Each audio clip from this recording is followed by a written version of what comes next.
Baik, kembali dalam cerita-cerita di sebalik berita. Kalau di awal tadi saya bersama dengan Siti Nur Akilah Omar. Akilah tadi berkongsi pengalaman liputan hari pertama bagi projek rintis IMBRT. IMBRT itu ialah bus rapid transit Iskandar Malaysia. Khususnya melihat kepada pilot test ataupun ujian rintisnya berlangsung selama 3 bulan dan dirasmikan oleh Menteri Besarnya sendiri pada pagi tadi, pada tengah hari tadi. Okey, baik, di segmen kedua ini saya nak bersama dengan Wakil Esro Awani di Sabah ataupun Wakil Esro Awani Borneo, yang mana kita melihat kepada keindahan pulau-pulau di daerah Semporna yang mana mengatakan cukup menakjubkan selain pada dasar lautnya yang kaya dengan pelbagai hidupan marin dan juga suasananya yang cukup indah menjadikan tarikan pelancong khasnya kepada setiap penyelam dan malah dikatakan keunikan di Pulau Sipadan secara khususnya sentiasa menjadi tumpuan kepada para golongan penyelam dari seluruh dunia, iaitu apa yang disebut sebagai Gua Makam Penyu yang tidak terdapat di negara lain. Jadi saya nak bersama dengan Petrus Bernard. Petrus, mungkin boleh dikongsikan pengalaman pergi ke kawasan apa yang disebut sebagai Gua Penyu di Pulau Sipadan itu. Ya, terima kasih Fauzi. Selamat petang dan baru-baru ini saya berkesempatan melawat Pulau Sipadan dan saya dahului dengan sedikit pengenalan berkaitan dengan Sipadan yang terletak di Laut Sulawesi atau di Laut Celebes Sea, di mana pulau ini merupakan satu anugerah kepada pelancongan negeri Sabah, di mana pulau ini adalah tempat pelancong menyelam bagi merasakan keindahan dasar laut itu. Dan apa yang saya dapati, saya tidak dapat turun menyelam secara langsung sebab saya tidak mempunyai lesen dive. Jadi saya tidak dapat turun, namun saya pergi bersama orang-orang yang penting, orang-orang yang biasa, juru gambar dasar laut, dan perjalanan dari jeti Semporna menuju ke Pulau Sipadan ini mengambil masa lebih kurang 1 jam untuk sampai ke sana.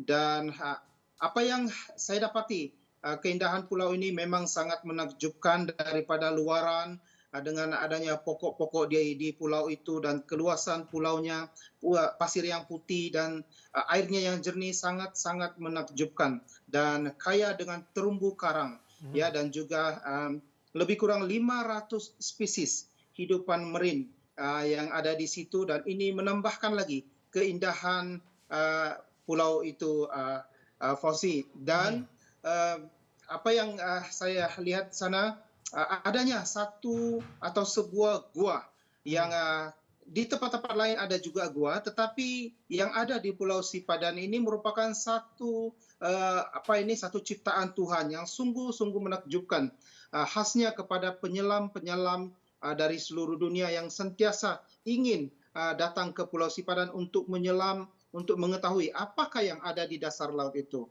Dan saya dapati bahwa di dasar laut ini ada sebuah gua yang bukan sahaja didiami oleh penyu, dan penyu yang ada di sana kebanyakannya daripada jenis green turtle atau penyu hijau, ya.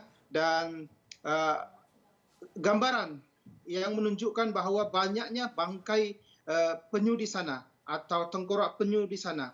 Ini memberikan satu bukti bahwa gua itu adalah suatu makam penyu, di mana ada kebarangkalian penyu ini jika sudah sampai kepada penghujung hayatnya, dia akan menuju ke gua itu, dan itu dibuktikan dengan banyaknya tengkorak-tengkorak penyu yang terdapat di dalam gua itu. Dan jika saya kongsikan pengalaman seorang penyelam tempatan yang juga bertaraf antarabangsa, dia pernah menyelam ke Maldives, dia pernah menyelam ke Egypt, pernah menyelam ke Filipina, Indonesia, dan sebagainya. Katanya gua-gua yang terdapat di negara-negara ini juga menarik, tetapi bezanya dan keunikannya berbanding dengan gua yang ada di Pulau Sipadan ini ialah Pulau Sipadan ini terdapatnya tengkorak penyu itu. Mhm. Dan katanya biasanya di tempat lain, di tempat dia menyelam, tengkorak penyu itu atau bangkai penyu itu terdampar di luar lautan ataupun di pantai, tetapi yang ada di Pulau Sipadan ini terkumpul di dalam gua ini. Itu sebabnya dia mengatakan bahwa gua ini dia andaikan bahwa ini adalah gua makam penyu di Sipadan itu, Pak Fauzi. Petrus, kalau boleh saya nak tanyakan ni, tadi saya sempatlah nak berfacebook sedikit daripada perkongsian pada seorang rakan Facebook yang mana mengatakan kemungkinan ada teori di kawasan yang disebutkan oleh Petrus sendiri ada kemungkinan ada gua penempatan manusia pada zaman purba. Sudah pasti Petrus dan juga rakan-rakan yang pergi membuat liputan di kawasan itu mungkin ada mendengar cakap-cakap dan juga cerita-cerita nostalgia yang mereka kongsikan berkaitan dengan cerita-cerita orang lama lah berkaitan dengan kawasan itu. Mungkin boleh dikongsikan sejauh mana kesahihan cerita tentang mungkin pernah menjadi penempatan manusia di kawasan itu. Okey, kalau Fauzi ada mendengar itu dari atau dapat sumber daripada Facebook, saya secara langsung diceritakan oleh seorang juru gambar dasar laut, yaitu Joe Stas, dikenali sebagai Joe Stas, dan beliaulah yang membantu kami untuk mendapatkan visual-visual menarik yang ada di dalam gua makam penyu tersebut. Katanya melalui pemerhatiannya, bentuk gua itu merupakan satu ruang seumpama rumah. Dia ada ruang tamu, ada lorong, dan juga ada bilik-bilik. Jadi dia katakan kepada saya, kalau saya nampak keadaan itu, ianya merupakan bagaikan satu penempatan di masa dulu. Entah bagaimanalah, mungkin masa itu tempat itu belum ditenggelami airkah dan sebagainya, tetapi katanya ruang itu memang seperti sebuah bangunan, sebuah rumah yang lengkap dengan ruang tamu, lengkap dengan lorong dan juga ada bilik-bilik di sana. Jadi apa yang Fauzi katakan tadi sedikit ada persamaan dan mungkin boleh juga dibuktikan dengan penemuan itu, dan memandangkan juru kamera ini boleh dikata hampir setiap hari turun ke bawah kerana dia menerima tempahan daripada pelancong-pelancong yang ingin menggunakan hikmatnya untuk mengambil gambar atau video di dasar laut, dan dia sememangnya agak faham dan tahu situasi di dalam gua itu, Fauzi. Petrus, kita tinggal lebih kurang dalam 2 minit ini. Mungkin Petrus boleh kongsikan tadi pun melihat kepada visual-visual yang disiarkan sebentar tadi pun indahnya kawasan gua penyu ataupun makam penyu di Pulau Sipadan itu. Sudah tentu kita melihat kepada ketika ini kita bercakap tentang fasa pemulihan ekonomi, kita bercakap tentang pelancongan. Ya, masih lagi rentas negeri itu tidak dibenarkan, apatah lagi bagi rentas sempadan negara. Tetapi bagaimana melihat kepada kita melihat kepada memberi tumpuan kepada sektor pelancongan? Okey, terima kasih Fauzi. Ingin saya kongsikan berkaitan dengan pelancongan.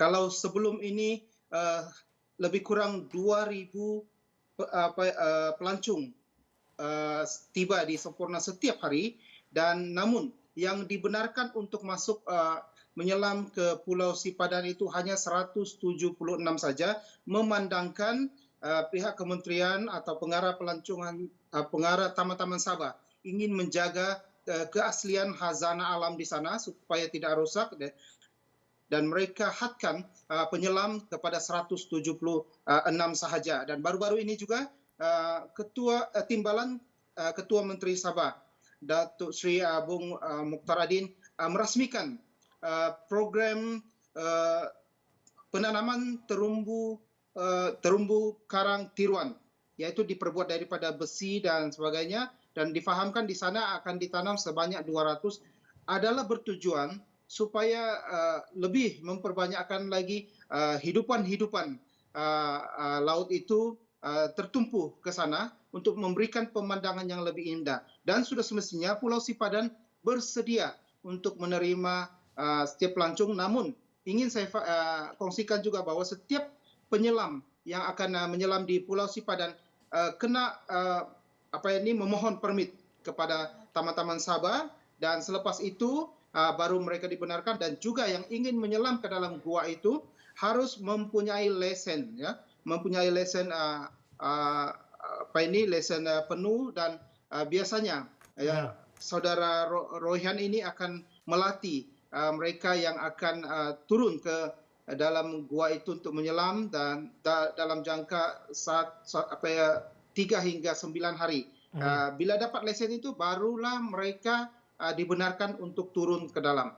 Tetapi apa yang saya dapat lihat ialah Pulau Sipadan sentiasa menjadi tumpuan para pelancong, khasnya penyelam-penyelam yang daripada luar negara ingin mengetahui apakah yang ada di dalam gua makam penyu itu, Fauzi. Okey, baik. Terima kasih Petrus Bernard. Petrus adalah wartawan Awani Borneo yang mana berkongsi tentang cerita keunikan Turtle Cave ataupun gua makam penyu. Difahamkan itu adalah satu-satunya makam penyu di dunia, dan yang anda boleh saksikan jugalah video-video yang dikongsikan oleh Petrus. Baik, saya kira itu saja untuk waktu ini cerita. Saya Fauzian, kita jumpa lagi.